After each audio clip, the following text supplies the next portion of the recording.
इख्तलाफ की जमातों के जो बयानात हैं और जो सरगर्मियां हैं गर्मा गर्म हैं, उससे ऐसा लग रहा है कि जैसे हिज़्ब इख्तलाफ की दो बड़ी जमातें पाकिस्तान पीपल्स पार्टी और मुस्लिम लीग नून का एक तरह से इत्तेहाद हो गया है। मौजूदा हुकूमत को टफ़ टाइम देने के लिए, उनको मुश्किलात से दो चार करने के लिए, और ख़ास तौर पर एक दो मामलात ऐसे हैं जिस पर वो दबाव डालने की कोशिश कर रहे हैं। एक फ़ौजी अदालतों में तोसी और दूसरा नेशनल फाइनेंस कमीशन के हवाले से। क्या इसका मतलब ये समझा जाए कि अब इमरान ख़ान की हुकूमत के बुरे दिन आ गए हैं या उस हुकूमत को कोई ख़तरा है?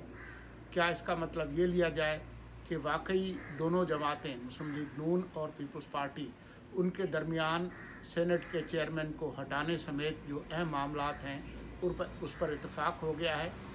इसका जवाब नफ़ी में है। ये एक सरगर्मी तो है, लेकिन इसका बुनियादी मकसद मुझे ऐसा लगता है कि दबाव डालना है इमरान ख़ान पर भी और ख़ुद इस्टेब्लिशमेंट पे भी। इसलिए कि इस वक्त पाकिस्तान पीपल्स पार्टी और मुस्लिम लीग नून जिस तरह से दीवार के साथ लगी हुई है, उसमें उनके लिए ये ज़रूरी है कि वो उन मामलात को उठाएं जिसमें इस्टेब्लिशमेंट और इमरान ख़ान की हुकूमत दोनों एक तरह से दबाव का शिकार हैं।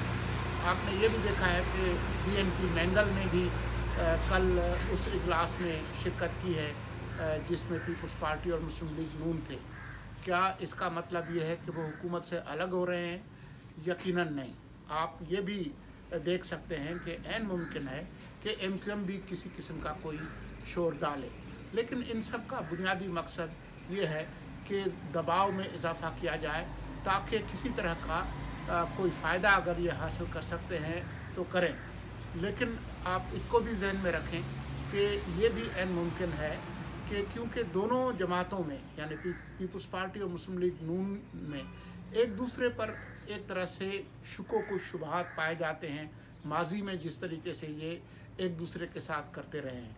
इसलिए इस पर बहुत ज़्यादा वसूख से कहना कि ये यकीनन एक दूसरे का साथ देंगी, कुछ नहीं कहा जा सकता। मुस्लिम लीग नून के अंदर काफ़ी हल्के ऐसा हैं जो ये समझते हैं कि अगर हो सके तो हम इस दबाव में इजाफ़ा करके हम फ़ौजी अदालतों में तोसी करा के और अपने लिए कुछ रियायत हासिल करें। इसी तरह के कुछ हल्के पीपल्स पार्टी में भी हैं। तो अब इस वक्त जो उनके बयानात हैं उनको कतईयत के साथ ना देखा जाए। ये कोई दीवार पे या पत्थर पे कोई ऐसी लकीर नहीं है जो मिट ना सके। ये एक डायनामिक सूरत हाल है जो बदल सकती है। जो बुनियादी बात है वो ये है कि जो अगले चंद हफ्ते और महीने हैं उसमें एक तरह से काफ़ी जोड़ तोड़ होनी है और उसका नतीजा कुछ भी हो सकता है।